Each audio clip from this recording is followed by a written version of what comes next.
The Property Council of Australia is warning that the nation is falling behind on the 1.2 million homes needed to meet the targets by 2029.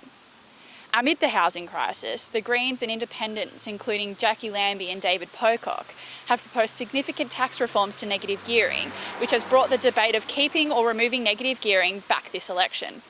We spoke to financial advisor Alex Perini to find out what negative gearing is and how it impacts housing prices and rental availability. So negative gearing is essentially when someone buys an investment and that income from the investment is less than the costs of running that investment.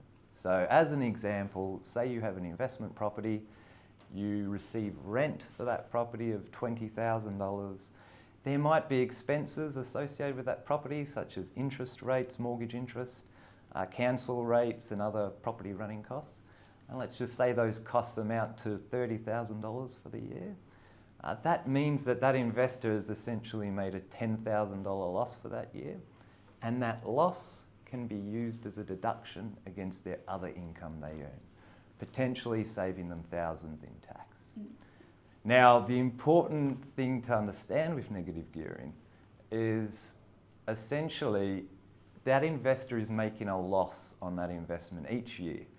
Negative gearing provides an incentive for people to buy an investment property.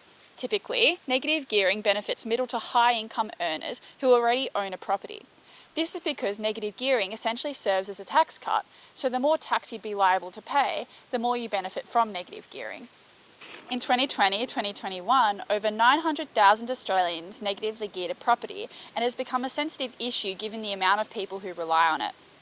Parliamentary budget figures show negative gearing will cost the government upwards of $5 billion in foregone tax in the coming years. So the Greens, Senator Pocock and Senator Lambie believe this money would be better invested in housing directly to increase the rental availability by way of increasing the number of investment properties. They see restricting negative gearing and related tax reforms as a step towards mending the housing market and making the tax system fairer. It can certainly be a very effective tool to build and grow wealth. It can be an effective tool to encourage investors to invest in property, to increase rental supply.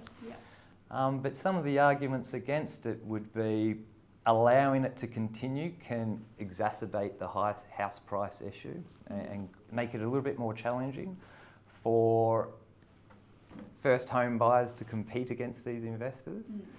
So potentially any removal of it could help with that. But could equally cause issues with the rental market. Emily Guy, Mojo News.